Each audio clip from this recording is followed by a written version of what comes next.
want to boycott Israel. You have chosen wisely. Boycotting the Jewish nation is a great way to show your lack of support, and the only way to put a stop to their use of such underhanded methods as walls, checkpoints, and diplomacy to secure their borders. Of course, if you're going to boycott, you'll need to do it properly. Far too many have failed because they aren't enforced, they're declared illegal or inhumane, or because many Arab nations can't go an intifada without drinking Coca-Cola. But more often than not, they're simply not comprehensive enough. Past boycotts have only attacked companies. Sure, any company based in or doing business in Israel should be divested from, but there's more than that. The percentage of Israelis with PhDs is higher than in any other country, and these members of the Jewish intelligentsia produce more scientific publications per capita than any other nation, glutting the world with their scientific discoveries and inventions and propaganda. A truly effective boycott must attack these products as well. The following is a short list of do's and don'ts that will help ensure your day-to-day activities do not funnel money into the Israeli war machine.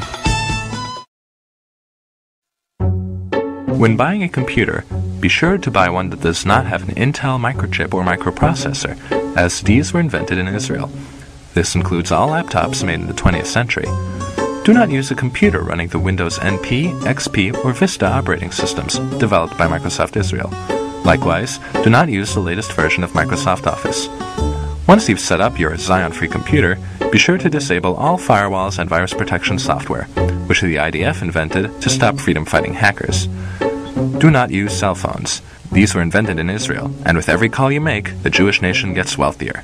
If you absolutely must use cell phones, do not use the camera phone function, as the camera chip is also an Israeli invention. Likewise, do not use voicemail. Do not use AIM, ICQ, or any other instant messenger system, as 4 young Israelis invented them in 1996. Do not use Google, which runs on an Israeli-made search algorithm. Do not play Mastermind. If you're a farmer, do not use water-saving drip irrigation on your fields. Although water may be scarce in some areas, this technology was developed in Israel, and surely you can spare some water to bring down Zionism. Do not drive or support hybrid or electric cars, as Israel has invested millions into green technology, and is even considering installing an electric car grid over the entire nation.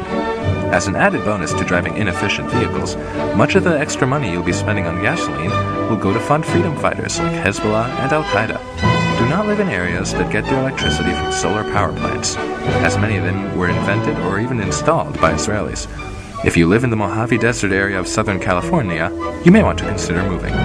If you live in Turkey, do not eat fish, as Israeli-made UV filters have been used to decontaminate fish farms and ensure your meals are bacteria-free. If you live in a country afflicted by the 2006 Indian Ocean tsunami, you may have received free tsunami detectors from Israel. Contact your local government representative and ask that these devices be shut down and returned.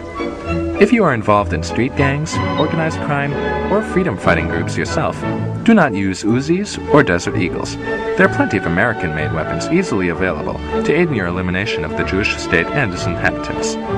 However, note that the United States military receives much of its ammunition from Israeli contractors. Therefore, do not serve in the United States military. Don't let politically correct liberals fool you. The stereotype of the greedy and talented Jewish doctor is tried and true. Here are some ways to ensure that Israeli medicine men don't profit from healing your sickness. When receiving medication while hospitalized, make sure the doctor writes the prescription by hand on paper, and that no computers are used to ensure proper administration of drugs. This system was designed by Israel, and the lives it saves are thus responsible for the suffering of hundreds of healthy Palestinians. Doctors, do not use Givun imaging swallowable camera pill to assist in getting gastrointestinal diseases diagnosed. Patients, do not swallow such a pill. Do not install baby sense monitors to prevent sudden infant death syndrome. Do not use the clear light method to treat acne. Soap and water will do just fine.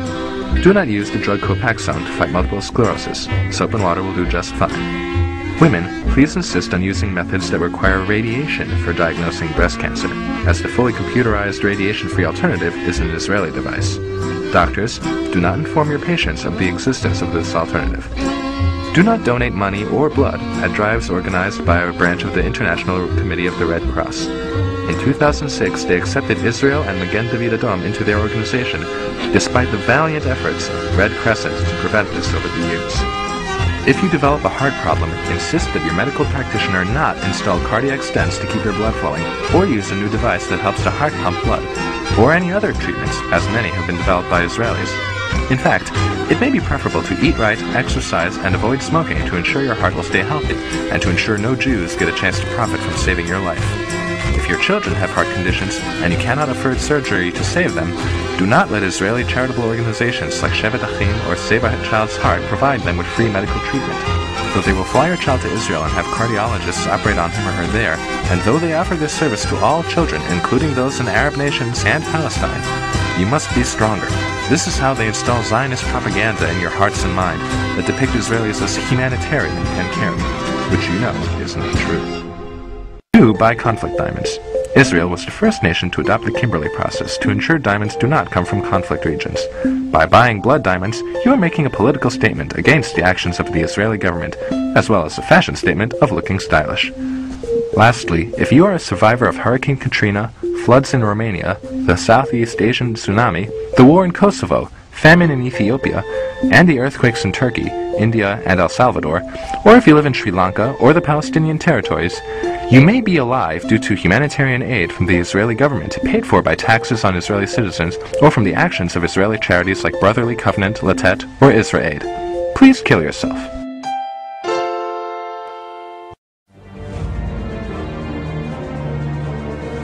Be sure to ask your local government representative about reducing your region's Zion footprint. Also, ask administrators at your local colleges and universities to cut ties with academics in Israel. For more information, look for one of the many anti-Israel sites on the internet or the hundreds of anti-Israel groups on Facebook. We hope you found the information in this guide useful and wish you good luck in your efforts to bring down the Jewish nation. It will not be an easy task. Israel has a firm ideological grip on the planet. They have convinced many that they are the victims, to the point that in the United States both Democrats and Republicans take pro-Israel stances. Fortunately, not everyone has been fooled. With the help of such powerful allies and boycott advocates as the Arab League, OPEC, the British Universities and Colleges Union, the Presbyterian Church, and Jimmy Carter, you too can put an end to the Israeli success story. After all, Israel is the 100th smallest nation in the world, has no oil or precious resources, a terrible job market, and nearly all of their tax dollars are spent on military defense and humanitarian aid. They can't keep that up forever, and with the help of dedicated divestors such as yourself, perhaps one day the world can be free from Israel and go back to the way it was before.